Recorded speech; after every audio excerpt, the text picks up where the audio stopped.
Есть книга жизни, где истории людские, как сказки персов, все сплелись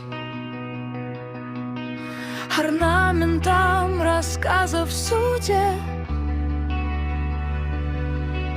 Во множестве своем переплелись, так наши имена сияют вместе там, и новая история написана